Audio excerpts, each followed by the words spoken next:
Gajiku 50 juta sebulan, tapi aku makan mie instan setiap hari, agar ibu mertuaku bisa pamer tas mewah. Saat aku akhirnya jatuh sakit, kata-kata pertama yang keluar dari mulut suamiku bukan "kamu baik-baik saja", melainkan "mana uangmu?" Disitulah aku memutuskan, kalian semua harus hancur.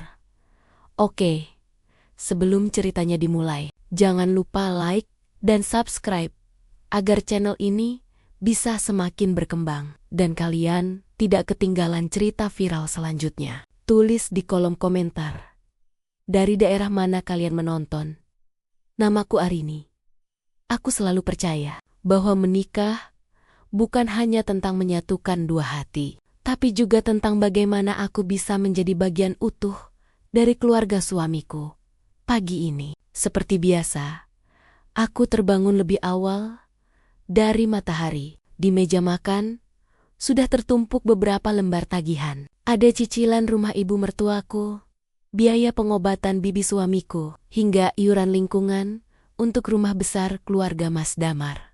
Semua itu adalah tanggung jawab yang aku pikul dengan senyuman. Aku bekerja di sebuah perusahaan swasta dengan posisi yang cukup baik. Gajiku lebih dari cukup, atau setidaknya aku selalu meyakinkan diriku sendiri bahwa itu cukup. Aku masih ingat betapa bangganya aku saat pertama kali menyerahkan amplop coklat berisi uang gajiku kepada ibu mertua. Mas Damar membelai rambutku dengan lembut, menatapku dengan mata yang penuh rasa terima kasih. Saat itu, aku merasa menjadi wanita paling beruntung. Aku merasa dengan membantu beban finansial keluarganya, aku telah memenangkan tiket emas menuju surga di hati mereka. Setiap bulan, hampir 70% penghasilanku langsung berpindah tangan. Aku tidak pernah mengeluh. Aku memangkas hobi belanjaku. Aku berhenti membeli kosmetik mahal, dan aku mulai membawa bekal dari rumah demi menghemat pengeluaran. Semua itu aku lakukan dengan satu keyakinan, bahwa kebahagiaan suamiku adalah kebahagiaanku juga. Mas Damar sering berkata bahwa aku adalah penyelamat keluarganya. Dia selalu memuji betapa mandirinya aku, berbeda dengan wanita lain yang hanya bisa menuntut. Pujian itu seperti candu, membuatku buta bahwa pelan-pelan aku sedang membangun istana untuk orang lain di atas pundakku yang mulai kelelahan. Rumah tangga kami tampak begitu sempurna di mata orang lain. Seorang istri yang berbakti, suami yang penuh kasih, dan keluarga besar yang selalu menyambutku dengan tangan terbuka di setiap acara kumpul keluarga. Namun, di balik semua keharmonisan itu, aku tidak pernah menyadari bahwa aku sedang menanam benih badai di ladang yang aku sirami dengan keringatku sendiri.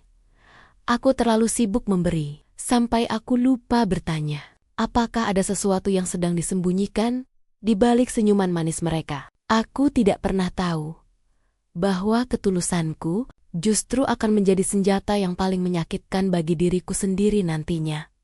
Sesuatu yang disembunyikan itu mulanya terasa seperti angin sepoi yang dingin, namun perlahan mulai menusuk hingga ke tulang. Aku mulai merasakan ada yang ganjil dengan cara Mas Damar menatap ponselnya setiap kali kami sedang duduk santai di ruang tamu.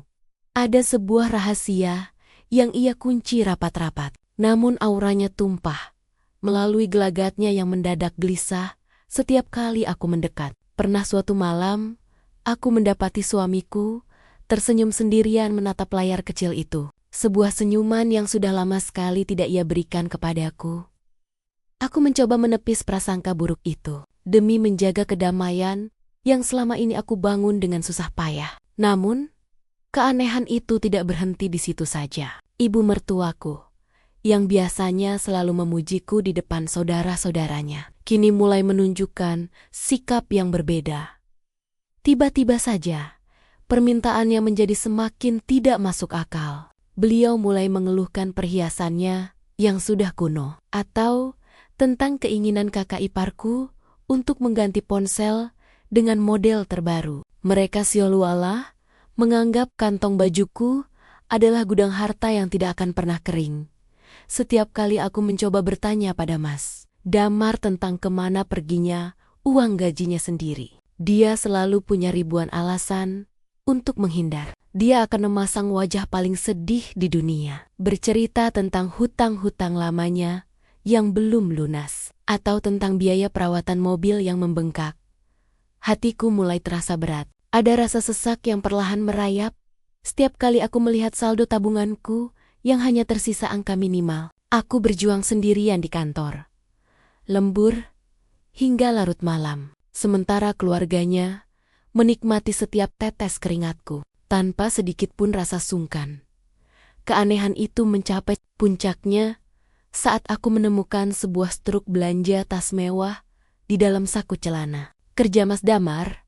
Tas itu bermerek ternama, harganya setara dengan 3 kali cicilan rumah ibu mertuaku. Detak jantungku berhenti seketika. Aku tahu pasti tas itu tidak ada di kamarku, dan ibu mertuaku pun tidak pernah memakainya. Logikaku mulai berputar liar, mencari jawaban di tengah kegelapan yang mulai menyelimuti rumah tangga kami. Jika uang itu bukan untukku dan bukan untuk ibunya, lalu untuk siapa Mas Damar rela menghabiskan uang sebanyak itu di saat aku harus memakan bekal sederhana setiap harinya?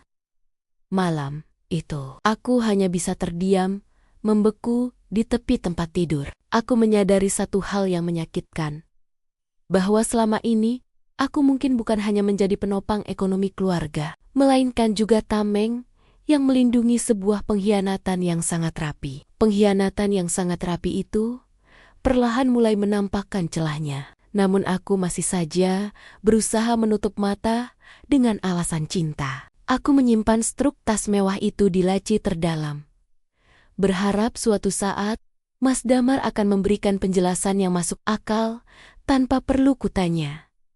Namun, yang aku dapatkan justru sebaliknya. Suasana di rumah mulai terasa asing, seolah-olah aku adalah tamu yang tidak diinginkan di rumah yang kubayar sendiri cicilannya. Ibu mertuaku kini tak lagi menyambutku dengan senyum ramah saat aku pulang kerja. Beliau justru sering berbisik-bisik dengan saudara Mas Damar lainnya di sudut ruangan, lalu mendadak diam 1000 bahasa setiap kali langkah kakiku mendekat.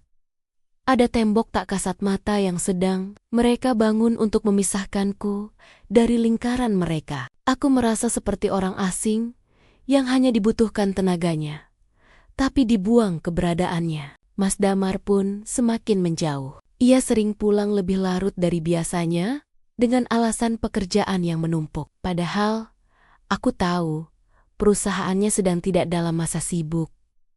Rasa lelahku bukan lagi sekadar fisik, tapi sudah merambah ke jiwa. Bayangkan saja, setiap hari aku harus berpura-pura bahwa semuanya baik-baik saja di depan teman-teman kantorku. Sementara di rumah, aku harus menahan sesak melihat suamiku yang semakin dingin. Ia bahkan tak lagi bertanya apakah aku sudah makan atau bagaimana hariku di kantor.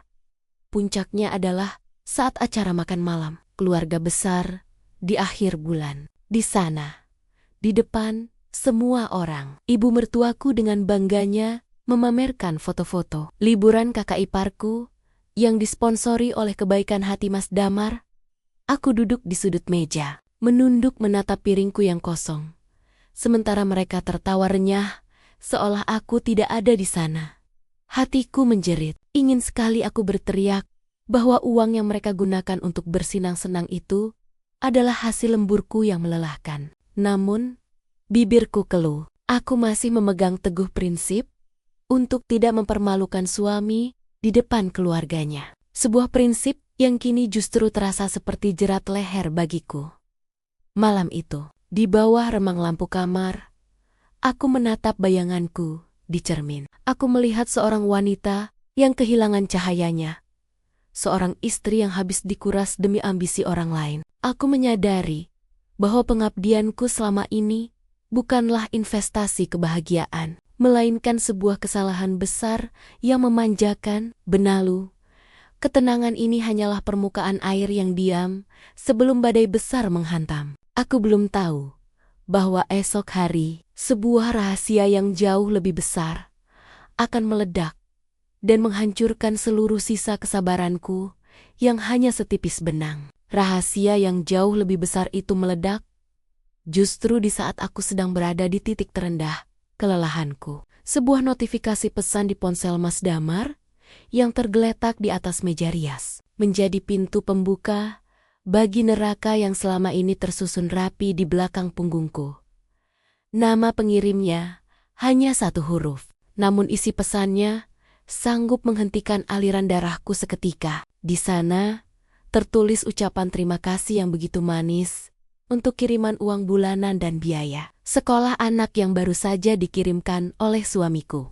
Jantungku berdegup kencang, tanganku gemetar hebat saat menyadari bahwa sosok itu adalah wanita dari masa lalu Mas Damar. Seseorang yang ia sebut sebagai masa lalu yang sudah terkubur. Duniaku serasa runtuh dalam sekejap mata. Ternyata, selama ini aku bukan hanya membiayai gaya hidup mewah ibu mertuaku, melainkan juga menopang kehidupan wanita lain beserta anaknya. Rasa mual menjalar di perutku saat menyadari bahwa uang yang kusisihkan dengan cara menahan lapar di kantor mengalir deras ke rekening seseorang yang seharusnya tidak lagi ada di antara kami. Aku terduduk lemas di lantai yang dingin, memeluk lututku sendiri sambil menatap kosong ke arah dinding. Kejamnya lagi, aku baru menyadari bahwa Mas Damar telah memalsukan semua bukti pengeluaran rumah tangga kami selama bertahun-tahun. Dia membiarkanku hidup dalam keprihatinan, sementara dia membangun kehidupan ganda yang begitu mewah untuk orang lain di luar sana. Ketidakadilan ini terasa semakin nyata ketika tak lama kemudian, ibu mertuaku datang ke kamar tanpa mengetuk pintu. Beliau menuntut tambahan uang untuk pesta ulang tahun salah satu kerabatnya, tanpa peduli bahwa wajahku saat itu sudah pucat pasi. Tidak ada sedikit pun rasa empati di matanya. Yang ada hanyalah pandangan menuntut, seolah-olah aku adalah mesin pencetak uang yang tidak punya rasa lelah. Saat itu juga, aku merasa ada sesuatu yang patah di dalam dadaku. Kesabaran yang selama ini kujaga dengan air mata, kini menguap, berganti dengan amarah yang dingin. Aku bukan lagi Arini yang penurut. Aku bukan lagi istri yang bisa dibohongi dengan kata-kata manis tentang bakti dan surga.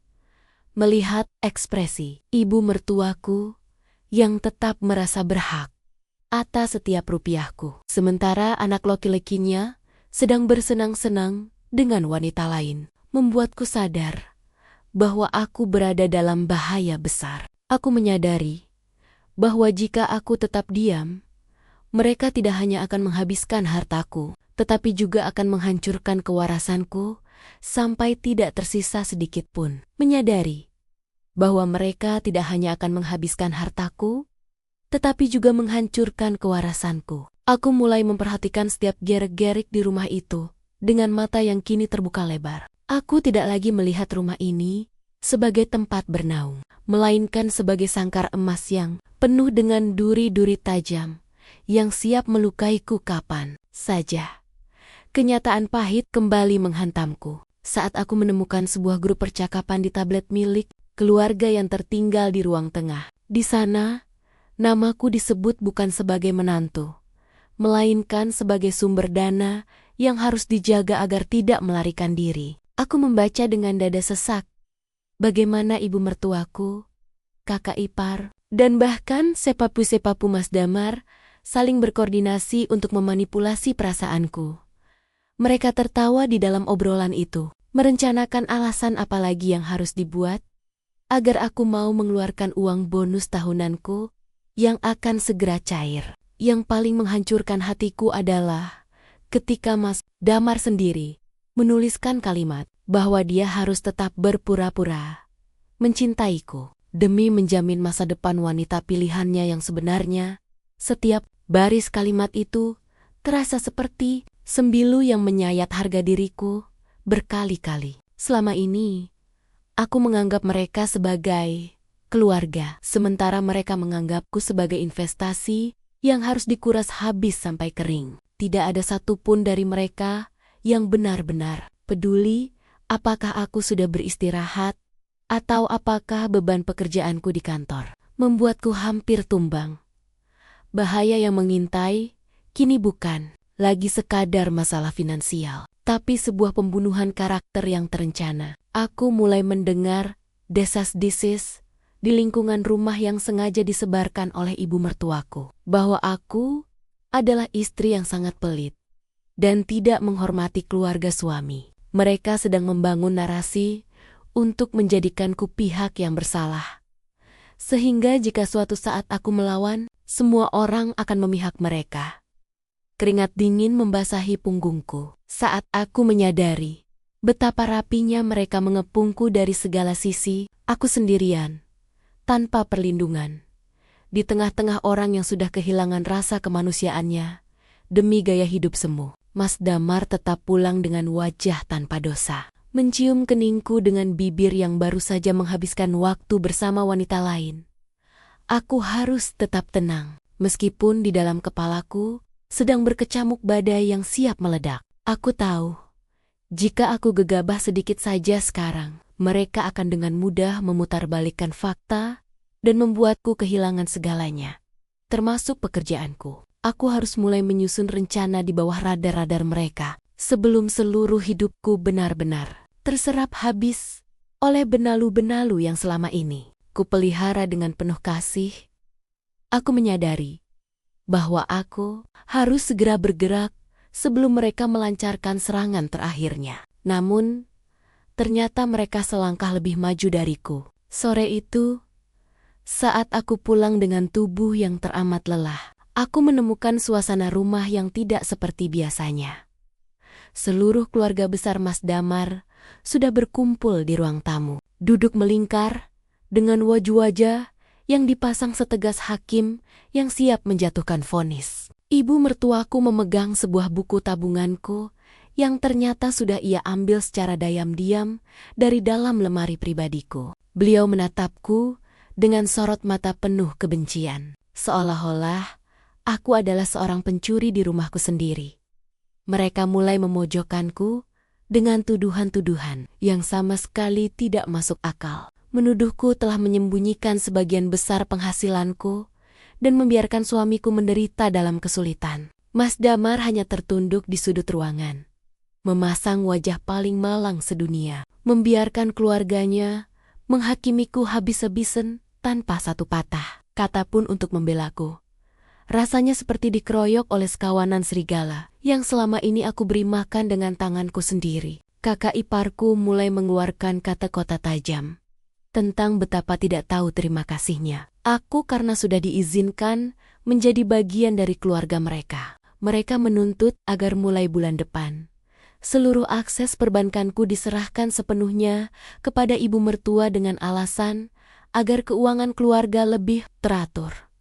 Ini bukan lagi sekadar permintaan, melainkan sebuah pemerasan mental yang sangat nyata. Aku melihat Mas Damar sesekali melirik ponselnya, mungkin sedang memberikan kabar kepada wanita di luar sana bahwa rencana mereka untuk menguasaiku sepenuhnya sedang berjalan mulus. Di titik itulah aku merasa benar-benar berada di tepi jurang yang sangat dalam. Keringat dingin membasahi telapak tanganku saat menyadari bahwa jika aku menyerahkan kartu-kartu itu, maka aku akan benar-benar menjadi budak tanpa daya seumur hidupku. Namun, jika aku menolak sekarang, mereka sudah menyiapkan skenario untuk mengusirku malam ini juga tanpa membawa apapun, termasuk dokumen-dokumen penting pekerjaanku yang sudah mereka amankan. Aku berdiri mematung di tengah ruangan, dikelilingi oleh tatapan-tatipan lapar yang menanti kehancuranku. Di balik rasa takut yang luar biasa, sebuah api kecil mulai menyala di dasar hatiku. Sebuah kesadaran bahwa aku tidak boleh mati konyol di tangan orang-orang yang tidak memiliki hati nurani ini. Malam itu, di tengah tekanan yang begitu hebat, aku terpaksa mengambil napas panjang dan memberikan sebuah anggukan palsu sebagai tanda setuju. Itu adalah langkah paling berbahaya yang pernah kuambil. Sebuah sandiwara di atas sandiwara demi mendapatkan waktu untuk menyusun serangan balik yang tidak akan pernah mereka lupakan seumur hidup mereka. kini menjadi napas baruku setiap hari. Aku terpaksa memberikan kartu bank dengan saldo minimal kepada ibu mertuaku sambil berpura-pura bahwa itu adalah akses utama ke seluruh jerih payahku. Aku harus menelan bulet-bulet rasa mual saat melihat binar keserakahan di mata mereka, seolah mereka baru saja memenangkan lotre besar. Namun, rintangan sebenarnya baru saja dimulai, karena kini setiap langkahku diawasi dengan sangat ketat. Mas Damar mendadak menjadi sangat perhatian yang dibuat-buat. Namun aku tahu itu hanya cara agar dia bisa terus memantau apakah aku masih memiliki simpanan rahasia atau tidak. Setiap kali aku pulang terlambat sedikit saja karena urusan kantor. Interogasi halus namun menyudutkan sudah menungguku di balik pintu. Aku mulai menetapkan sebuah tujuan besar di dalam benakku. Aku harus mengumpulkan semua bukti perselingkuhan Mas Damar dan bukti aliran dana ilegal yang selama ini mereka nikmati. Lalu pergi dengan kepala tegak. Tapi melakukan itu di rumah yang penuh mata-mata bukanlah hal yang mudah. Aku harus belajar menyembunyikan tangis di balik gemericik air kamar mandi, agar mereka tidak tahu bahwa mentalku sedang dihantam badai yang luar biasa. Rintangan semakin berat ketika ibu mertuaku mulai mencampuri urusan pekerjaanku. Beliau mendatangi kantorku dengan alasan membawakan makan siang. Padahal, tujuannya adalah untuk mencari tahu dari Puntimangku berapa sebenarnya total bonus dan tunjangan yang kuterima. Aku merasa seperti sedang berjalan di atas tali tipis di tengah jurang, di mana satu kesalahan kecil dalam bicaraku bisa menghancurkan rencana pelarianku. Tekanan sosial pun mulai mereka gencarkan di media sosial. Saudara-saudara Mas Damar mulai mengunggah foto-foto kebersamaan keluarga tanpa mengajakku, dengan keterangan foto yang menyindir tentang pentingnya ketulusan daripada materi.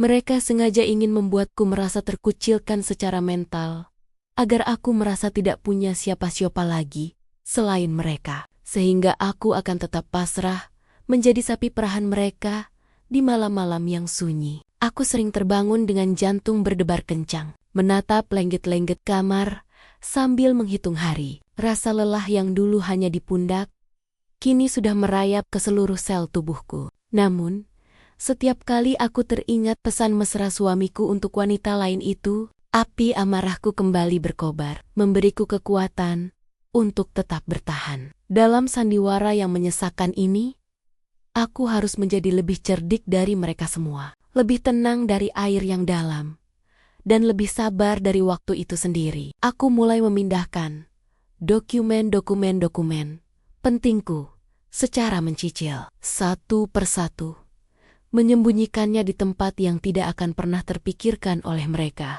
Ini adalah awal dari perjalanan panjangku menuju kemerdekaan. Sebuah jalan terjal yang penuh duri, namun harus kulalui jika aku masih ingin melihat diriku sendiri di cermin dengan rasa bangga. Namun, harga yang harus kubayar untuk sebuah kemerdekaan ternyata jauh lebih mahal dari yang kubayangkan. Karena kini, aku benar-benar kehilangan ruang pribadiku. Bahkan di dalam kamar sendiri, ibu mertuaku mulai berani menggeledah tas kerjaku setiap kali aku sedang mandi, mencari-cari kalau aku menyembunyikan laporan keuangan atau slip gaji tambahan. Aku harus ekstra waspada, menyimpan semua bukti perselingkuhan Mas Damar yang berhasil kucuri dari ponselnya ke dalam folder tersembunyi yang terkunci rapat di penyimpanan awan. Setiap kali jariku menekan layar untuk mengunduh foto-foto kemesraan mereka, rasanya ada ribuan jarum yang menusuk jantungku secara bersamaan. Rintangan semakin mencekik saat togihan-togihan baru mulai berdatangan atas namaku. Padahal, aku tidak pernah merasa melakukan pembelian tersebut. Ternyata, Mas Damar dan keluarganya telah menggunakan data pribadiku untuk mengajukan pinjaman tanpa sepengetahuanku. Mereka memanfaatkan tanda tanganku yang mereka palsukan dengan rapi demi menutupi gaya hidup mewah mantan kekasih Mas Damar. Yang semakin menuntut, aku merasa seperti sedang tenggelam di laut lepas dengan kaki yang terikat pemberat, berusaha tetap bernapas di tengah ombak yang terus menghantam. Ingin sekali aku meledak dan mengonfrontasi mereka semua saat itu juga. Namun aku tahu itu adalah jebakan. Mereka sedang menungguku kehilangan kendali agar mereka punya alasan untuk melabeliku sebagai istri yang tidak stabil secara mental di depan keluarga besarku sendiri.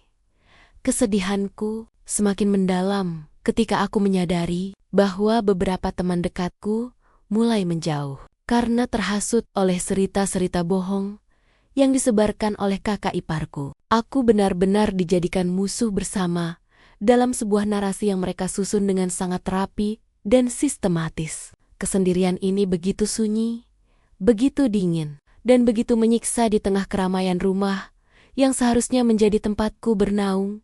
Di tengah keputusasaan itu, aku menemukan sebuah fakta baru yang jauh lebih menyakitkan. Wanita di masa lalu suamiku itu ternyata sedang merencanakan pernikahan mewah yang biayanya diambil dari tabungan masa depanku yang selama ini disita oleh ibu mertua. Mereka semua, dari suami hingga mertuaku, sedang bekerja sama untuk membangun kebahagiaan wanita lain di atas reruntuhan hidupku.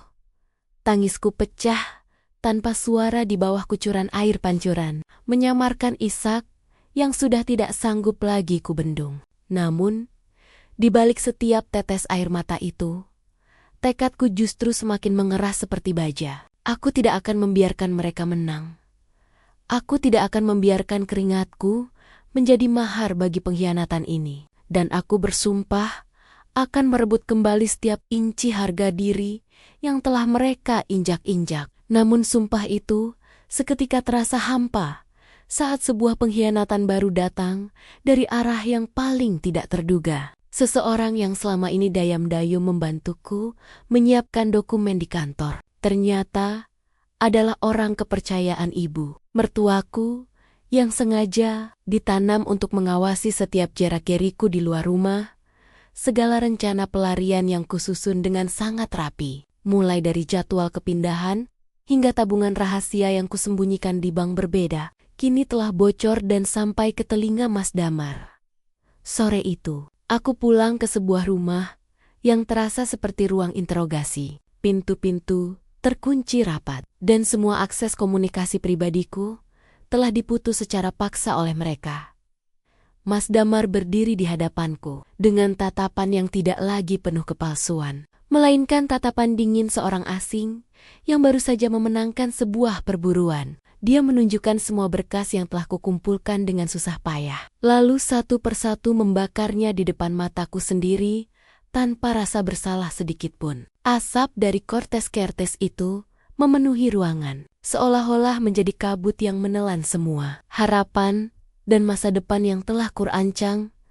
Rasa sesak di dadaku bukan lagi karena amarah, melainkan karena keputusasaan yang begitu pekat hingga aku sulit untuk sekadar menarik napas. Ibu mertuaku muncul dari balik pintu, membawa surat pernyataan baru yang isinya jauh lebih mengerikan.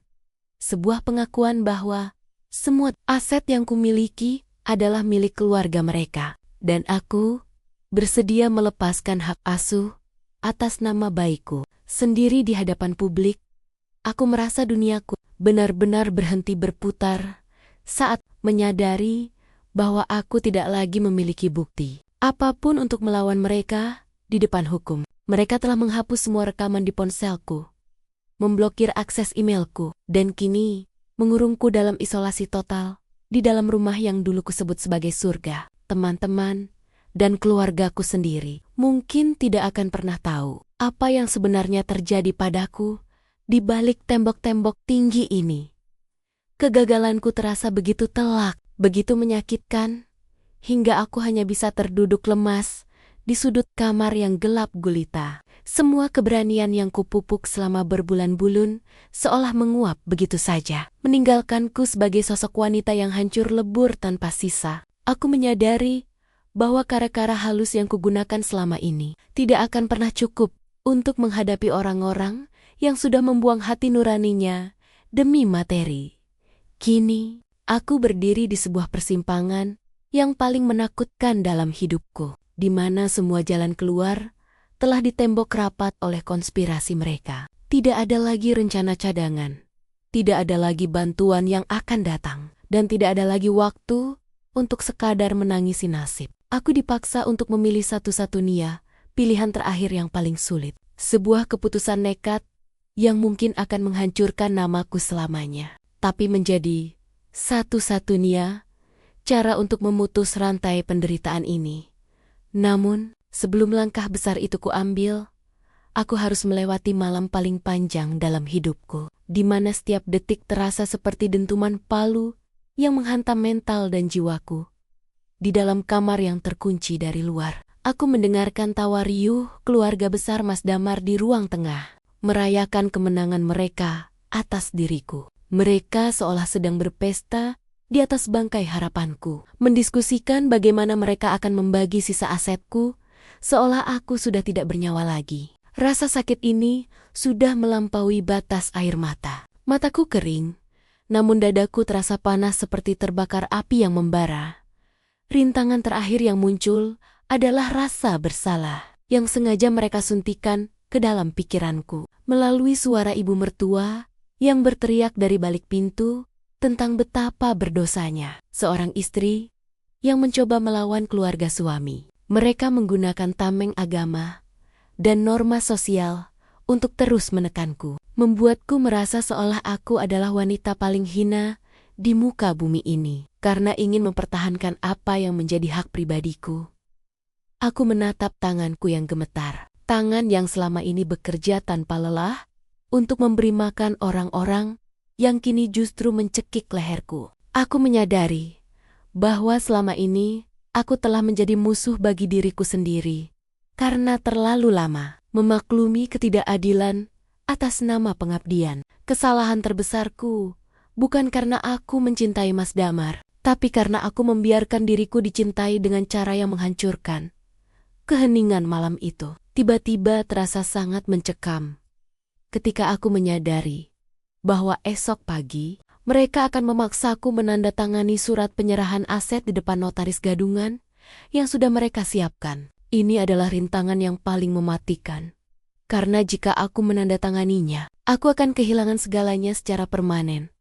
Namun jika aku menolak, mereka mengancam akan menyebarkan fitnah yang akan menghancurkan karierku selamanya.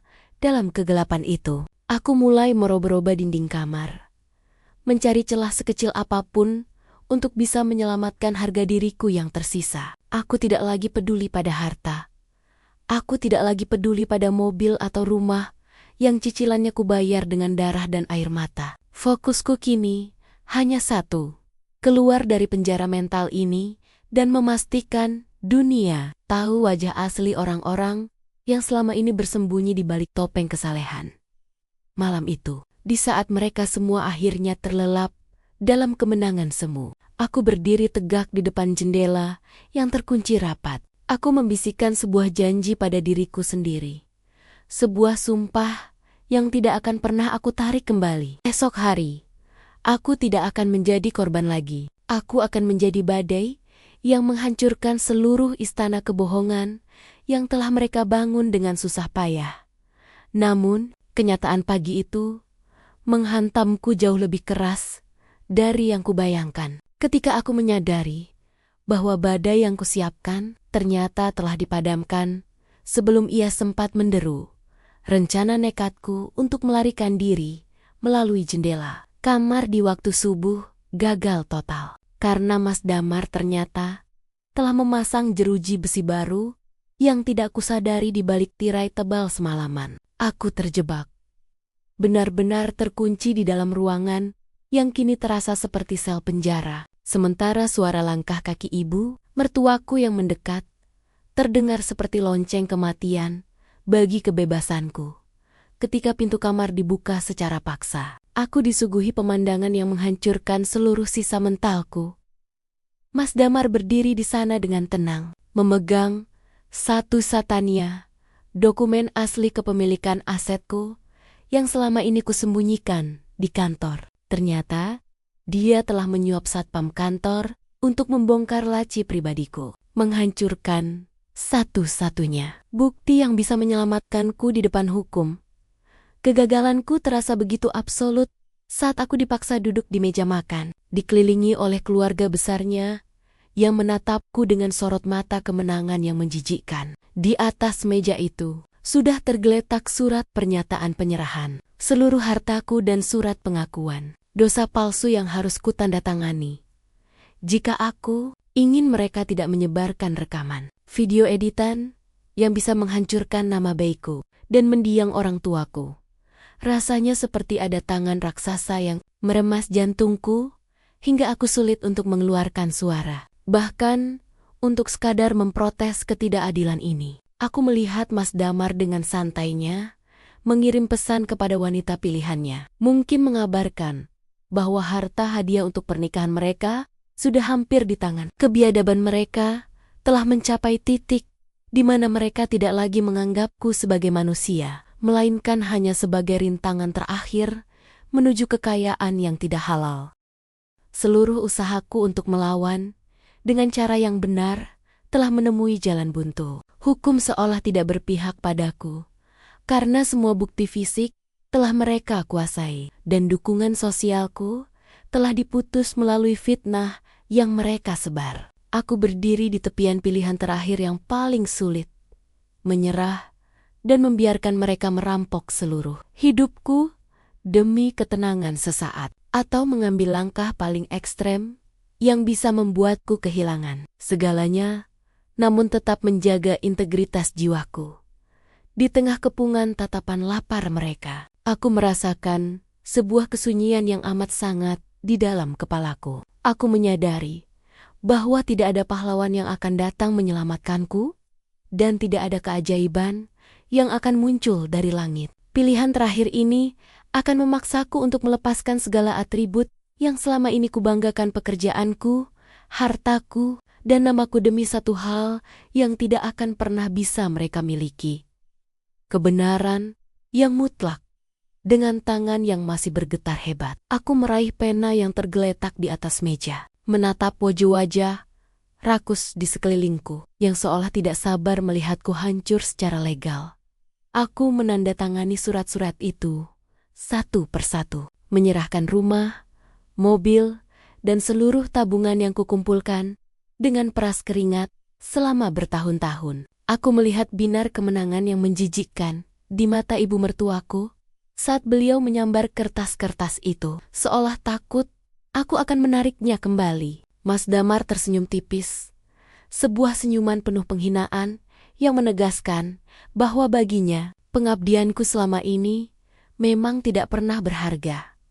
Namun, yang tidak mereka ketahui adalah bahwa di balik tanda tanganku yang terlihat pasrah, aku sedang melakukan sebuah pertaruhan nyawa yang sangat besar. Aku sengaja membiarkan mereka mengambil semua aset fisik itu agar mereka merasa telah menang sepenuhnya dan mulai menurunkan kewaspadaan mereka saat mereka sibuk membagi-bagi harta rampasan itu di ruang tengah. Aku menggunakan 1 menit waktu yang mereka berikan untuk mengemas pakaianku, menyelinap ke arah dapur. Di sana, aku mengambil sebuah perangkat perekam kecil yang sudah lama kusembunyikan di balik lemari es, yang selama ini telah merekam seluruh percakapan rencana jahat mereka, termasuk saat mereka menertawakan cara memalsukan tanda tanganku. Ini adalah satu-satunya senjata terakhirku, sebuah rekaman suara yang tidak mereka sangka keberadaannya karena mereka terlalu fokus pada dokumen, kertas. Kehancuranku secara finansial adalah harga yang harus kubayar untuk membeli kebebasanku dari jeratan mereka yang sangat licin. Aku merasa seperti seorang prajurit yang harus membakar jembatannya sendiri agar tidak bisa lagi menoleh ke belakang, membiarkan diriku jatuh miskin dalam sekejap mata, asalkan aku bisa keluar dari neraka ini dengan bukti yang nyata.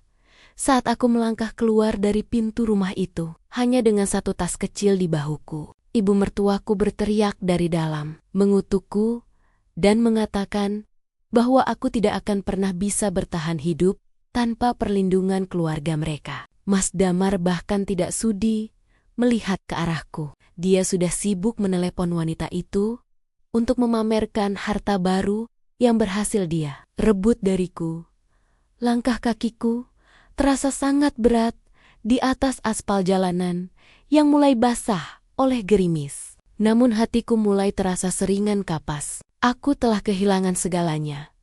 Benar-benar tidak memiliki 1 rupiah pun di kantongku. Namun untuk pertama kalinya setelah bertahun-tahun, aku tidak lagi merasa tercekik. Aku berjalan menembus kegelapan malam, menuju sebuah kantor polisi yang letaknya cukup jauh, membawa satu-satunya harapan yang tersisa di dalam genggamanku untuk menghancurkan mereka semua dari akar-akarnya. Namun, dunia ternyata tidak semudah itu berpihak pada wanita yang baru saja menyerahkan segalanya di atas kertas resmi di bawah lampu jalanan yang remang. Aku menyadari bahwa Mas Damar dan keluarganya telah bergerak lebih cepat dengan menggunakan pengaruh sosial mereka untuk membungkamku sebelum aku sempat bicara. Saat aku mencoba melaporkan penggelapan aset dan penipuan yang mereka lakukan, kenyataan pahit menghantamku. Mereka telah lebih dulu melaporkanku atas tuduhan pencurian dokumen keluarga dan penelantaran rumah tangga.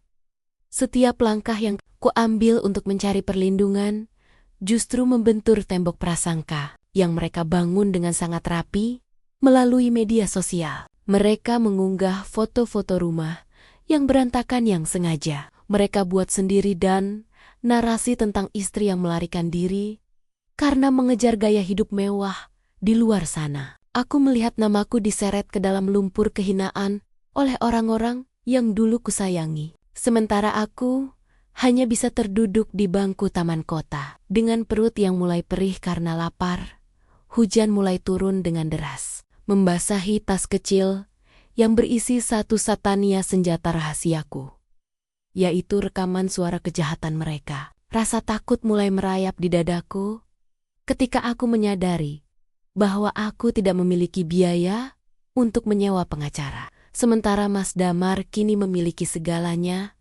untuk menyewa pembela terbaik demi memenjarakanku. Kesendirian ini terasa begitu mencekik, seolah-olah seluruh kota ini telah bersekutu untuk mematikan langkahku. Rintangan terberat muncul saat aku melihat di layar ponsel yang baterainya hampir habis sebuah berita tentang rencana pertunangan mewah suamiku dengan wanita itu yang akan diadakan di hotel berbintang menggunakan uang tabungan masa tuaku. Melihat mereka tertawa bahagia di atas penderitaanku membuat mentalku hampir runtuh ke titik terendah. Ada bisikan di dalam kepalaku yang menyuruhku untuk menyerah saja dan menghilang selamanya dari dunia yang kejam ini. Namun, di tengah kedinginan yang menusuk tulang, aku teringat akan wajah mendiang ayahku yang selalu mengajarkan bahwa kejujuran adalah harta yang tidak bisa dicuri oleh siapapun. Aku tidak boleh membiarkan rekaman ini menjadi sia-sia. Aku harus menemukan cara untuk menyebarkannya tanpa tertangkap oleh jerat hukum yang telah mereka manipulasi. Aku sadar, pilihanku kini bukan lagi tentang menang atau kalah, tapi tentang bertahan hidup di tengah badai fitnah yang siap menenggelamkanku kapan saja. Malam itu, dengan sisa tenaga yang ada, aku merangkak menuju sebuah warnet pinggiran yang masih buka. Satu-satunya tempat di mana aku bisa mengunggah bukti ini secara anonim ke publik. Tanganku yang gemetar mencoba memasukkan perangkat perekam itu ke dalam komputer. Menyadari bahwa sekali aku menekan tombol unggah, maka tidak ada lagi jalan untuk kembali. Ini adalah pertaruhan terakhirku untuk menarik mereka semua ke dalam lubang kehancuran yang telah mereka gali sendiri. Untukku, namun dunia digital ternyata jauh lebih kejam dan tak terduga daripada yang pernah kubayangkan. Saat jemariku yang kaku menekan tombol unggah di komputer warnet yang tua itu, aku merasa seolah-olah sedang melepaskan anak panah terakhir di tengah medan perang yang sudah hampir kalah. Namun, hanya dalam hitungan menit, harapanku kembali dihempas ke tanah. Ketika video bukti yang kuunggah mendadak dihapus secara massal karena dilaporkan sebagai konten yang melanggar privasi oleh tim hukum yang telah disewa Mas Damar. Aku terduduk lemas di kursi plastik yang retak, menatap layar yang kini hanya menampilkan pesan galat. Menyadari bahwa uang dan kekuasaan suamiku telah berhasil mematikan suaraku. Bahkan di ruang publik sekalipun, kegalauan luar biasa melanda saat aku mendengar suara sirine mobil patroli di kejauhan, yang entah mengapa terasa seperti sedang mencariku atas laporan palsu yang mereka buat semalam. Aku merasa seperti buronan di negeriku sendiri, seorang wanita yang kehilangan harta, harga diri, dan kini terancam kehilangan kebebasannya hanya karena ingin mempertahankan kebenaran. Tidak ada lagi tempat untuk bersembunyi. Tidak ada lagi kartu as yang bisa kumainkan. Dan tidak ada lagi sisa tenaga untuk terus berlari di bawah hujan yang tak kunjung reda di titik nadir ini. Aku dipaksa menghadapi kenyataan paling pahit. Semua usahaku telah gagal total, meninggalkan aku di sebuah gang sempit di belakang warnet, dengan pakaian yang basah kuyup dan hati yang hancur berkeping-keping. Aku melihat bayanganku di genangan air, seorang wanita yang tampak begitu ringkih dan tak berdaya, sangat jauh dari sosok Arini yang dulu penuh percaya diri. Satu-satunya pilihan terakhir yang tersisa adalah pilihan yang paling menyakitkan bagi harga diriku, yaitu mendatangi pesta pertunangan suamiku dan berhadapan langsung dengan mereka. Semua di depan banyak orang. Aku menyadari bahwa bukti digital bisa dihapus, tetapi kesaksian hidup di depan mata ratusan orang tidak akan bisa ditutupi dengan mudah. Ini adalah langkah bunuh diri secara sosial, karena aku akan datang tanpa undangan, dengan penampilan yang berantakan, dan kemungkinan besar akan diusir seperti pengemis oleh keluarga besar yang dulu kupelihara. Namun, aku sudah tidak memiliki apapun lagi untuk dipertaruhkan. Namaku sudah hancur, hartaku sudah ludes, dan hatiku sudah mati rasa. Keputusasaan ini akhirnya berubah menjadi keberanian yang gelap, sebuah ketetapan hati yang lahir dari rasa sakit yang sudah melampaui batas manusiawi. Aku mulai berjalan kaki menuju hotel berbintang, tempat pesta itu diadakan, mengabaikan rasa perih di telapak kakiku dan tatapan menghina dari orang-orang yang berpapasan denganku. Malam ini, aku akan membiarkan seluruh dunia melihat bagaimana rupa seorang istri yang telah diperas hingga kering, dan aku akan memastikan bahwa tawa bahagia mereka akan terhenti tepat di saat aku melangkahkan kaki ke dalam ruang pesta itu. Namun, sebelum kaki ini sempat menginjak lantai marmer hotel mewah tersebut, tubuhku yang sudah mencapai batasnya mendadak limbung di trotoar yang dingin. Duniaku sempat menggelap, namun sebuah keajaiban kecil datang dalam rupa seorang wanita paruhbaya. Mantan rekan kantorku yang dulu sempat menjauh karena termakan fitnah keluarga Mas Damar. Beliau menemukanku dalam kondisi memprihatinkan, dan di saat itulah semua tembok pertahananku runtuh. Aku menceritakan segalanya, menunjukkan sisa rekaman yang sempat kusimpan di kartu memori cadangan di dalam kalungku. Beruntungnya, hati nurani wanita itu tergerak melihat bukti nyata yang tidak bisa dibantah, dan ia membantuku untuk bangkit kembali dengan cara yang lebih bermartabat. Aku tidak jadi datang sebagai pengemis yang berantakan. Sebaliknya, beliau membantuku merapikan diri dan menghubungi beberapa relasi media yang ia kenal untuk menyaksikan apa yang akan terjadi selanjutnya. Perjuanganku mencapai titik baliknya saat aku berhasil masuk ke dalam ruang pesta tersebut. Tepat ketika Mas Damar sedang memasangkan cincin ke jari wanita pilihannya di atas panggung yang dipenuhi bunga. Seluruh ruangan mendadak sunyi. Tatapan ratusan tamu undangan tertuju padaku. Sementara wajah ibu mertuaku berubah pucat pasi, seperti melihat hantu yang bangkit dari kubur. Tanpa mengeluarkan satu pun kata kasar, aku berjalan perlahan menuju layar besar di belakang mereka, lalu menyambungkan perangkat kecil yang berisi rekaman suara asli mereka yang belum sempat terhapus. Suara Mas Damar yang sedang merencanakan cara menguras gajiku dan tawa. Ibu mertuaku yang menyebutku sebagai pembantu tanpa gaji menggema ke seluruh penjuru ruangan, merobek topeng kesalehan yang selama ini mereka pakai. keadaan berbalik dalam sekejap. Para tamu yang tadinya mengagumi mereka, kini mulai berbisik penuh kejutan dan penghinaan. Sementara kilatan lampu kamera dari rekan media yang kubawa mulai mengabadikan momen kehancuran reputasi keluarga itu. Mas Damar mencoba mendekat untuk menghentikanku.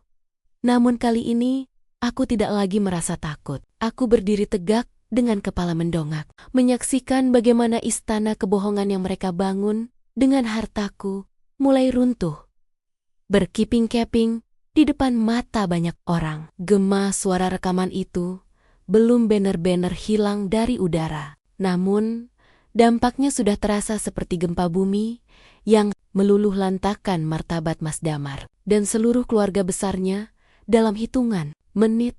Wajah-wajah yang tadinya penuh kesombongan kini tertunduk layu di bawah sorotan kamera media yang terus mengejar klarifikasi. Ibu mertuaku, yang biasanya paling lantang menyudutkanku, hanya bisa menutupi wajahnya dengan tas mewah yang ironisnya masih menggunakan namaku di dalam struk pembeliannya. Di atas panggung itu, wanita yang akan menjadi tunangan baru suamiku pun melepaskan cincinnya dengan kasar, merasa terhina karena menyadari bahwa dirinya hanyalah bagian dari rencana busuk untuk menguras keringat wanita lain.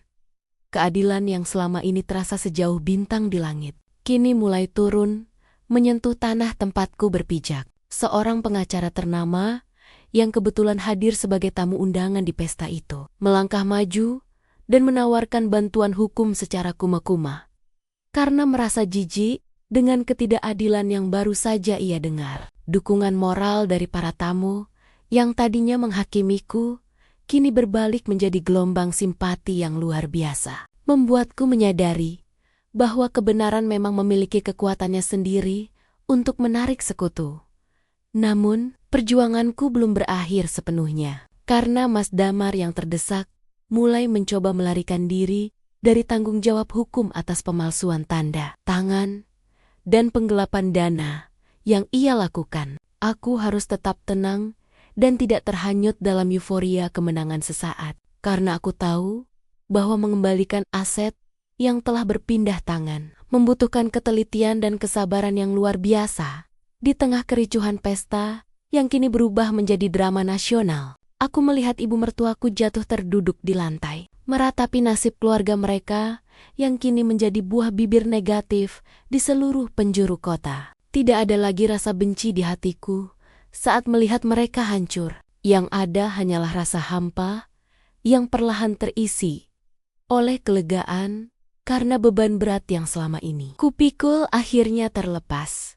Malam itu, untuk pertama kalinya setelah sekian lama, aku tidak lagi pulang ke rumah yang penuh duri itu. Aku memilih pergi menuju sebuah penginapan kecil dengan bantuan rekan kantorku, membawa harapan baru bahwa esok hari aku akan mulai menyusun kembali puing-puing hidupku. Aku menyadari bahwa meski jalanku ke depan masih terjal untuk memulihkan finansialku, setidaknya aku tidak lagi berjalan dalam kegelapan dan kepura-puran yang mematikan jiwa. Hari-hari berikutnya terasa seperti keajaiban yang beruntun, di mana setiap bukti yang dulu mereka hanguskan ternyata memiliki jejak digital yang berhasil dipulihkan oleh tim ahli hukum yang membantuku. Proses persidangan berjalan dengan sangat dramatis, menelanjangi satu persatu muslihat yang dilakukan oleh Mas Damar dan keluarga besarnya selama bertahun-tahun di hadapan hakim. Semua surat penyerahan aset yang kutandatangani di bawah tekanan itu dinyatakan tidak sah karena terbukti adanya unsur paksaan dan manipulasi yang sangat kental. Aku menyaksikan dengan dada yang lapang saat rumah yang cicilannya kubayar dengan peluh sendiri akhirnya secara hukum kembali sepenuhnya ke dalam genggamanku. Kehancuran finansial yang dulu sangat kutakuti kini justru berpindah ke pundak mereka yang selama ini hidup sebagai benalu. Mas Damar tidak hanya kehilangan pekerjaannya karena skandal yang viral, tetapi ia juga diwajibkan mengembalikan setiap rupiah yang ia gelapkan untuk membiayai gaya hidup wanita lain. Sementara itu, ibu mertuaku harus menghadapi kenyataan pahit bahwa rumah besar yang ia banggakan harus disita untuk menutupi hutang-hutang yang mereka buat atas namaku. Namun, kemenangan terbesarku bukan terletak pada harta yang kembali, melainkan pada pulihnya harga diri yang sempat mereka injak-injak hingga lumat. Orang-orang yang dulu menjauh karena termakan fitnah, kini datang satu persatu untuk meminta maaf dan menyatakan rasa kagumnya atas ketangguhanku. Aku menyadari bahwa kesabaran yang kupendam selama ini bukanlah sebuah kelemahan, melainkan sebuah kekuatan tersembunyi yang kini meledak menjadi keberhasilan yang gemilang. Momen yang paling melegakan adalah saat aku akhirnya memegang akta perceraian dan surat putusan pengadilan di tanganku. Sebuah simbol kebebasan mutlak dari penjara emosional yang selama ini mengurungku. Aku berdiri di depan jendela kantor baruku, sebuah posisi yang lebih tinggi dari sebelumnya sambil menghirup udara yang terasa jauh lebih segar. Aku melihat ke arah cermin dan tidak lagi menemukan wanita yang layu dan pucat. Yang ada hanyalah seorang wanita tangguh dengan binar mata yang kembali menyala. Happy ending ini bukan tentang menemukan pahlawan baru untuk melindungiku, melainkan tentang fakta bahwa aku telah menjadi pahlawan bagi diriku sendiri. Aku telah berhasil merebut kembali masa depanku dari tenggen-tenggen serakah yang tak punya hati. Kini, dengan tabungan yang mulai terisi kembali dan ketenangan jiwa yang tak ternilai harganya, aku siap melangkah menuju babak baru kehidupan yang jauh lebih indah dan bermartabat. Namun, sesekali, bayang-bayang dari masa lalu itu masih muncul, bukan sebagai ancaman, melainkan sebagai pengingat akan seberapa jauh aku telah mendaki dari lembah penderitaan yang paling dalam. Aku sempat mendengar kabar tentang kehidupan Mas Damar dan ibunya yang kini tinggal di sebuah kontrakan sempit di pinggiran kota. Setelah seluruh kemewahan semu mereka habis tersapu oleh badai hukum. Tidak ada lagi pesta mewah, tidak ada lagi perhiasan emas yang dipamerkan, dan yang paling menyedihkan, tidak ada lagi wanita yang dulu ia bela mati-matian. Karena sosok itu pergi meninggalkannya tepat saat uang di sakunya habis tak tersisa. Ada rasa perih yang sempat melintas di hatiku saat membayangkan kehancuran mereka. Namun aku segera menyadari bahwa itu adalah konsekuensi alami dari setiap air mata yang dulu aku tumpahkan dalam diam. Alam semesta memiliki caranya sendiri untuk menyeimbangkan timbangan ketidakadilan, mengembalikan setiap perbuatan buruk kepada pemiliknya dengan akurasi yang tidak pernah meleset sedikit pun. Pelajaran pertama yang kupetik dari reruntuhan rumah tanggaku adalah bahwa ketulusan yang diberikan kepada orang yang salah hanya akan menjadi senjata untuk melukai dirimu sendiri. Aku belajar bahwa mencintai orang lain tidak boleh membuatku lupa untuk mencintai diriku sendiri terlebih dahulu, dan bahwa pengabdian tanpa batas seringkali justru menciptakan monster dalam diri orang yang kita manjakan. Kini, setiap kali aku melewati rumah lama kami yang sudah berpindah tangan, aku tidak lagi merasa sesak atau ingin menangis histeris. Aku melihat bangunan itu hanya sebagai sebuah sekolah kehidupan yang sangat mahal harganya. Tempat di mana aku ditempa menjadi wanita yang tidak akan pernah bisa diremehkan lagi oleh siapapun. Aku telah lulus dari ujian mental yang paling berat, dan ijazahnya adalah kemandirian yang kini menjadi perisai terkuatku. Aku mulai menghabiskan waktuku untuk membantu wanita-wanita lain yang terjebak dalam situasi yang sama, memberikan dukungan moral agar mereka tidak perlu menunggu hingga hancur untuk mulai bicara. Suaraku, yang dulu hanya bisa terisak di bawah kucuran air mandi, kini menjadi sumber kekuatan bagi banyak jiwa yang masih terbelenggu dalam ketakutan. Menjadi pelita bagi orang lain ternyata adalah obat terbaik untuk menyembuhkan luka-luka batinku sendiri yang masih sering berdenyut saat senja tiba.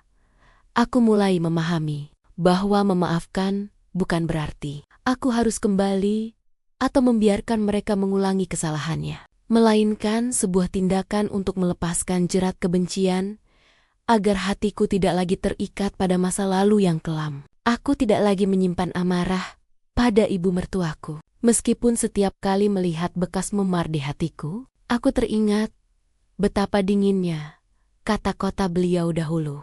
Kini, aku menyadari bahwa mereka sebenarnya adalah orang-orang yang malang, orang-orang yang jiwanya diperbudak oleh materi, hingga kehilangan kemampuan untuk mencintai dengan tulus. Sementara aku, meski sempat kehilangan segalanya secara finansial, ternyata tetap kaya, karena aku masih memiliki integritas dan kasih sayang yang tidak pernah luntur.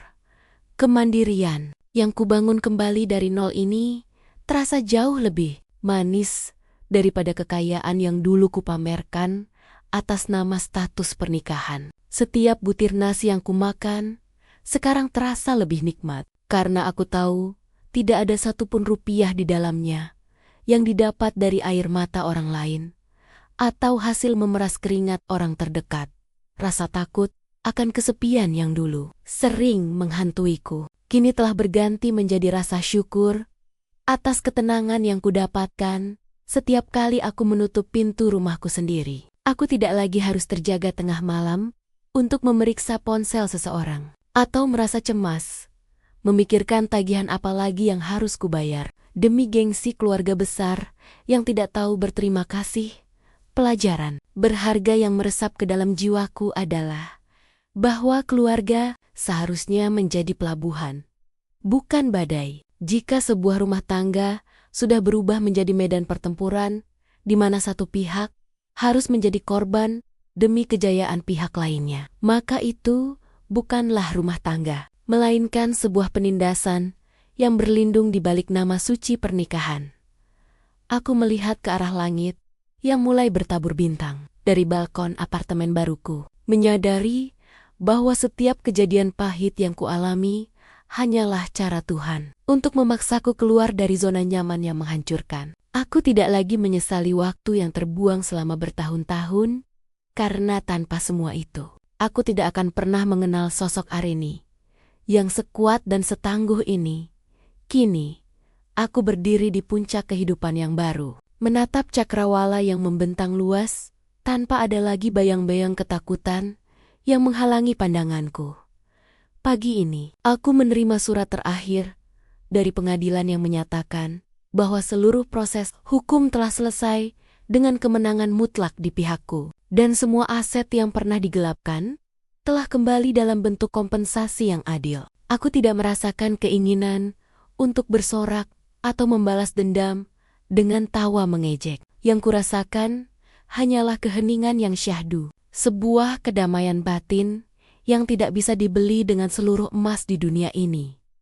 Dari jendela kantorku yang tinggi, aku sempat melihat sosok pria di kejauhan yang tampak kumal dan berjalan gontai di trotoar bawah sana. Sosok yang sangat kukenal sebagai Mas Damar. Dia tampak seperti orang asing yang tak lagi memiliki kuasa untuk menyakiti satu helai rambutku pun. Seorang pria yang kehilangan arah setelah menyia-nyiakan satu-satunya hati yang tulus mencintainya. Air mata terakhir jatuh di pipiku, bukan karena kesedihan, melainkan sebagai bentuk pelepasan final atas semua rasa sakit yang pernah kupendam selama bertahan-tahan di rumah itu. Aku membasuh wajahku dan melihat pantulan seorang wanita yang matanya kini bersinar dengan keberanian. Seorang penyintas yang berhasil keluar dari api penderitaan dengan jiwa yang jauh lebih murni dan kuat. Aku melangkah keluar dari ruangan dengan penuh percaya diri, menyapa dunia dengan senyuman yang tidak lagi dipaksakan demi menjaga perasaan orang lain. Aku menyadari bahwa hidup adalah tentang belajar, melepaskan apa yang menghancurkan kita, demi memberikan ruang bagi hal-hal yang akan membangun kita menjadi manusia yang lebih bermartabat. Kisahku bukan lagi tentang pengkhianatan atau mertua yang jahat, melainkan tentang kebangkitan. Seorang wanita yang berani berkata cukup dan mengambil kembali kendali atas nasibnya sendiri. Aku berjalan menuju fajar yang baru, membawa serta pelajaran mahal bahwa harga diri adalah satu-satunya harta yang harus dipertahankan hingga titik darah penghabisan. Hari ini, Aku tidak hanya merdeka secara finansial dan hukum, tetapi aku telah merdeka secara jiwa dan raga, siap menuliskan bab baru di buku kehidupanku yang bersih dan penuh harapan.